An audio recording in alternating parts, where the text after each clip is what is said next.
Y siendo las 8 de la mañana con 12 minutos, vamos a dar la bienvenida al ministro de Comercio Exterior y Turismo, Juan Carlos Matius, por estar con nosotros esta mañana. Muy buenos días. Buen domingo, Alex. Gracias por la invitación.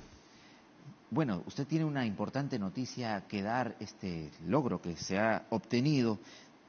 Perú va a ser sede de la 70 edición de la reunión de la Comisión de la Organización Mundial de Turismo, ¿no? Esto es algo reciente. ¿Cómo así se logra obtener al Perú como sede? A ver, en primer lugar, tengamos en claro que Naciones Unidas tiene este brazo llamado la OMT, la Organización Mundial de Turismo, que tiene como responsabilidad promover a nivel mundial el turismo sostenible e inclusivo. Tiene reuniones anuales, la última ha sido el 27 y 28 de junio, donde participó nuestra viceministra de Turismo, Madeleine Burns, hizo una exposición en uno de los paneles principales, y la directora de Políticas de Desarrollo Turístico, Isabel Mendoza. Perú previamente había presentado la candidatura para en la versión del 70, que es el año 2025, poder lograr ser una sede regional, y finalmente se logró. Y no solamente se logró ser la sede, lo cual es súper importante para lo que nosotros promovemos, que es el turismo reuniones y convocar a los principales líderes en materia de turismo a nivel regional, sino que además nos están manteniendo en una mesa de presupuesto hasta el 2027 y una mesa de las tendencias del futuro del turismo. Y eso es relevante porque nosotros en pequeña escala a la interna seguimos megatendencias para definir dónde están los nichos donde Perú tiene mayor oportunidad. Por ejemplo, solamente a manera de ejemplo te menciono que hay 3 nichos poco explotados en el Perú que se están atendiendo ahora. Uno es el turismo de reuniones, justamente, eso fortalece esta posibilidad. El turismo de filmaciones, que viene además estimulado por esta gran oportunidad que hemos tenido a través de Transformers. Exactamente. Y también la atracción de nómadas digitales. Los nómadas digitales, que son normalmente millennials que están a nivel mundial buscando plazas atractivas que tengan una serie de condiciones, encuentran en Perú un atractivo importante. Lo que pasa es que suena simple decirlo, pero hay que trabajarlo desde el punto de vista del atractivo per se, de la política de seguridad, de conectividad de Internet, de tema tributario, también para volvernos competitivos con respecto a cualquier otra plaza en el mundo. Entonces, es una noticia muy buena. Incluso en este comité del futuro del turismo, solamente hay 2 países de América Latina que están, es Perú y Uruguay, que hemos sido seleccionados. Entonces, es una oportunidad extraordinaria que vamos a saber capitalizar. Y esto va a generar un movimiento importante, ¿no? En cuanto a la visita de turistas. Exacto. Si tú lo miras en términos macro, en términos de turismo, de reuniones en general, esto en el Perú pesa 9%. En países cercanos como Colombia se acerca a 20%. Tenemos un gran desafío. Este es un súper evento, es como cuando hablamos de que el próximo año también vamos a hacer sede del foro APEC, que eso es también una noticia espectacular. Pues, como bien señalas tú, a volver a poner a Perú dentro de los reflectores, no solamente a nivel regional, sino del mundo entero. Por lo tanto, tenemos que tener la capacidad para recibirlos de la mejor manera, como ha sido en todos los foros internacionales que hemos tenido, garantizar los temas de seguridad, por supuesto, y lograr volver a Perú un punto de atención en distintos destinos turísticos que no necesariamente son los tradicionales. Por lo general se mira Machu Picchu como un punto principal y lo va a seguir siendo. Es imposible que nos desmachupicemos. Machu Picchu es central porque cuando se cae el turismo de Machu Picchu no solamente se cae en el Perú, se cae en Sudamérica, pero hay otros destinos, los que tú mostrabas hace poco en estas imágenes de Iquitos, por ejemplo, ¿no?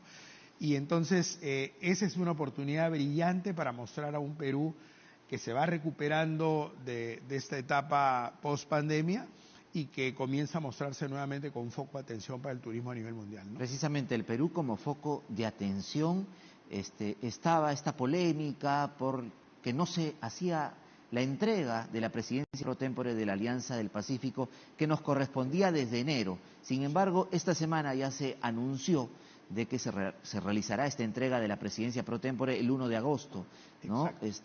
¿Qué nos va a permitir ello? ¿Cómo están las relaciones? ¿Cómo quedan? Se habla ya de que se ha dado una vuelta a la página, pero en estos meses en que Perú no recibió la presidencia pro tempore, ¿hubo un retraso de este bloque comercial?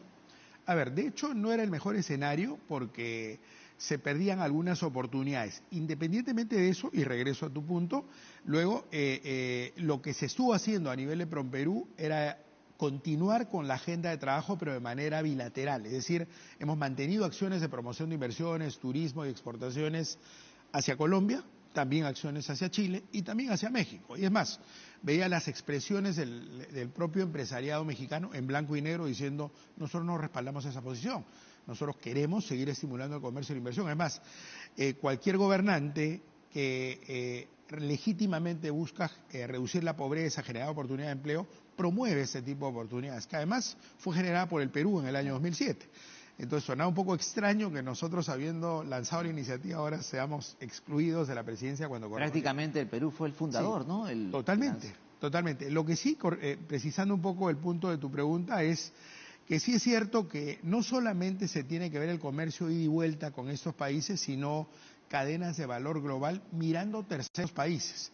Y ese tipo de oportunidades es la que se perdió un poco en esta turbulencia que hubo estos meses, que afortunadamente ahora ya se está corrigiendo. Es decir, ¿por qué no pensar en que para vender al mercado europeo, si Perú es fuerte en polos de algodón, es decir, confección de punto, y confección plana, como la tiene Colombia, puede permitirte una camisa o un jean y vender empatados una oferta al mercado europeo?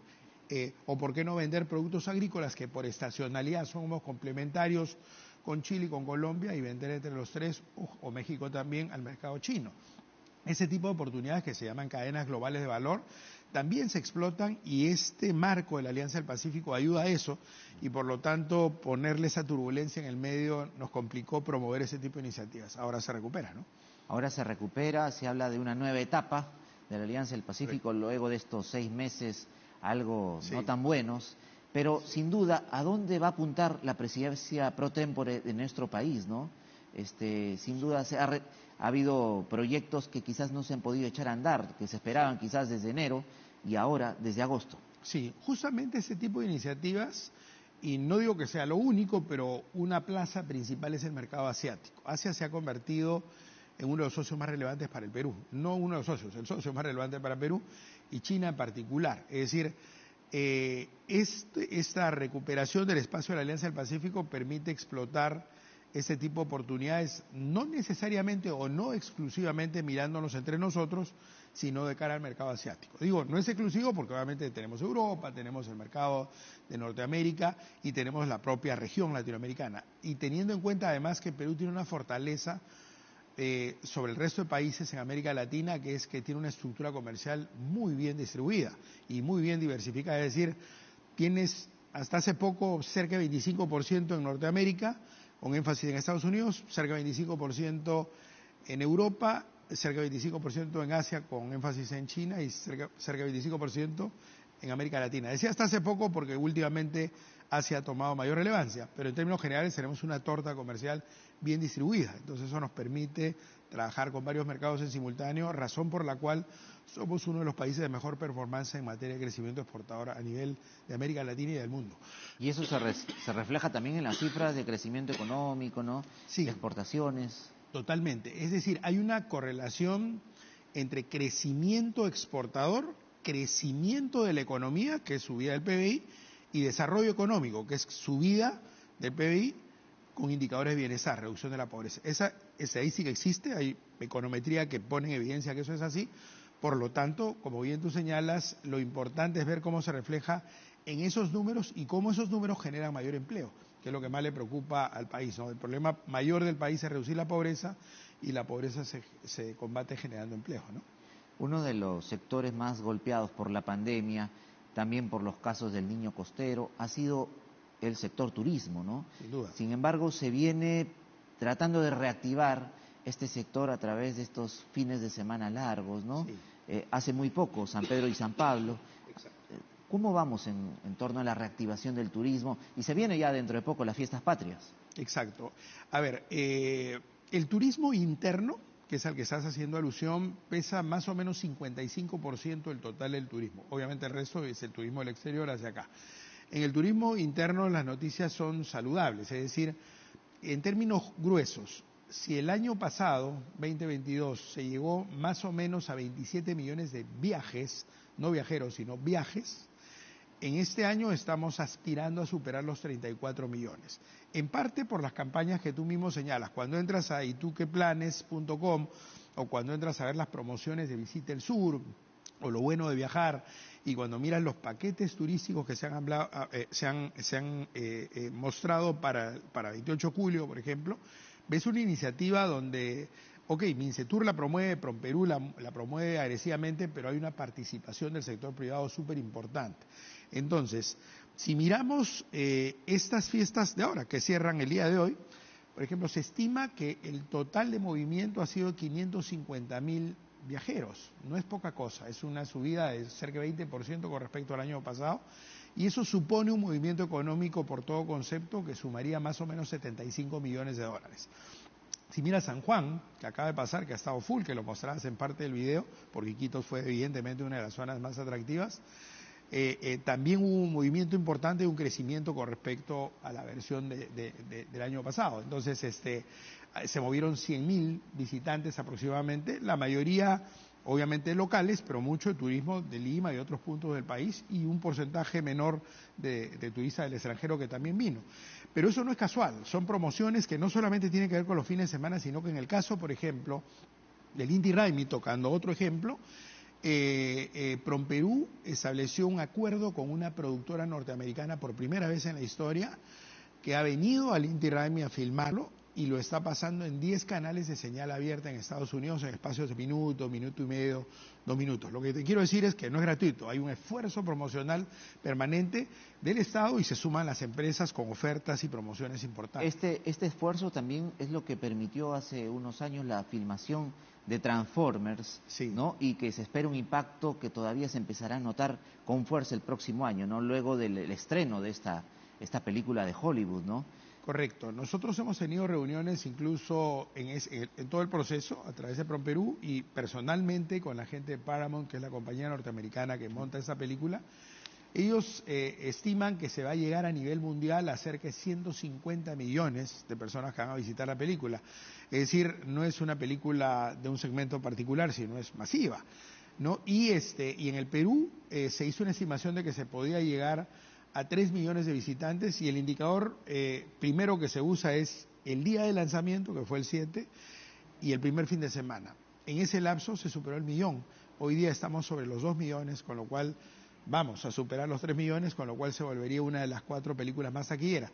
¿Eso por qué es relevante? Porque si tú miras estadística mundial, que también se va a discutir en este foro, la OMT, 1 de cada 10 visitantes a un país lo hace porque se enamoró del destino a través de una película.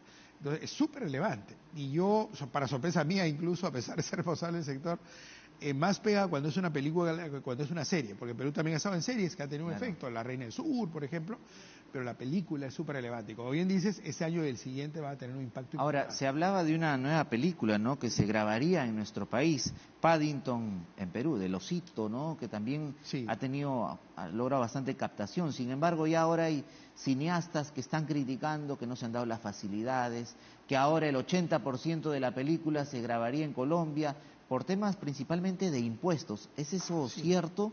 Es correcto, es decir, nosotros justamente, y lo estamos viendo al interior del Consejo de Ministros y ha sido muy bien acogido, estamos explorando el cómo convertirnos competitivamente en una plaza de filmaciones, así como te hablé de los nómadas digitales y de los turismo reuniones, de turismo filmaciones. ¿Eso qué implica? Destinos paradisíacos o locaciones. El mismo Paramount lo ha expresado a nivel mundial, que Perú es espectacular con esos términos. O sea, por ahí ganamos a muchos, ¿no? Gastronomía, creo que no hay mucho que discutir al respecto. Somos el número 1 a nivel mundial o uno de los primeros, dependiendo de con quién queramos compararnos. El tema de conectividad es un tema a trabajar, o sea, tienes que tener acceso a Internet, con lo cual reduces tus plazas, porque hay plazas en el país lindísimas que no tienen acceso a Internet o conectividad a nivel de carreteras, etcétera, etcétera, ¿no? Lo otro es seguridad turística y seguridad en términos generales, que eso hay que seguir trabajando. Ha funcionado bien hasta ahora, pero siempre es una amenaza cuando hay agitaciones sociales y tal. Y lo otro, que bien lo señalaste tú, es el tema tributario, es decir, Nos decía la propia gente de Paramount, estamos filmando acá y somos una empresa que tributa afuera. Si además viene tu institución tributaria a cobrarnos, ya no resulta tan atractivo. Entonces, por más paradisíaco que sea tu sitio, comienzo a ver otras locaciones. Y si bien esta serie, este capítulo se llama Paddington en el Perú, y van a haber filmaciones en el Perú, que esperemos que sea lo más posible, están buscando reemplazar algunos tramos de la filmación en Colombia por un tema tributario. Eso es verdad, obviamente se está trabajando, eso es un tema de historia, y estamos trabajando ahora en cambiar esa posición para que Perú sea competitivo en estos segmentos de mercado. Claro, en este caso necesitaría un tratamiento especial al tratarse de películas que finalmente van a traer una retribución al país, porque promueven nuestros destinos, ¿no? Totalmente, es decir, un tema de costo-beneficio, ¿no? Es decir, estás sacrificando un ingreso tributario a corto plazo, pero tú puedes calcular cuánto impacto tienes, incluso de tributación futura, de generación de puestos de trabajo directos e indirectos, de efecto multiplicador en la economía, de reactivación pura del turismo, claramente. Entonces, obviamente hay que sustentarlo con números y obviamente tengamos en cuenta, el MEF siempre es un aliado para nosotros y actúa siempre exactamente como lo que es un aliado, es decir, trata de contribuir y respaldar ese tipo de iniciativas. Obviamente el presupuesto es limitado y obviamente es un país que tiene una serie de prioridades en términos de salud, de educación, de infraestructura básica, ¿no? Claro, y por ejemplo Colombia ofrece otros beneficios en cuanto tributarios, menos impuestos quizás para rodajes de este tipo de películas. Sí, en el caso de Colombia, por ejemplo, lo bajan de 30 a 20, el impuesto general, pero hay países que lo bajan incluso a 0 o a 5. Entonces, eso explica por qué, por ejemplo, El Señor de los Anillos se filma en Nueva Zelanda. Pero luego ves que en los 3 años posteriores a la filmación creció 47% del turismo por esa razón. O sea, no digo que se especule que fue por esa razón, sino que cuando viene un turista puedes llenar una encuesta, ¿cómo así te enteraste? ¿Por qué vienes al Perú?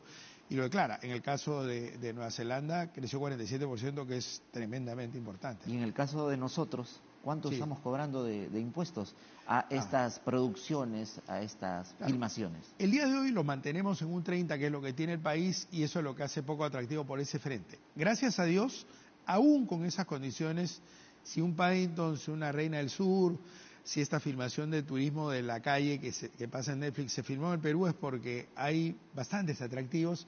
Lo que estamos pretendiendo con esta modificación es hacerlo aún más competitivo, con un ajuste tributario que estamos conversándolo todavía a la interna en el Consejo, hay que trabajarlo obviamente. Ya para terminar, ministro, a partir del 1 de agosto Perú asume la presidencia pro tempore de la Alianza del Pacífico.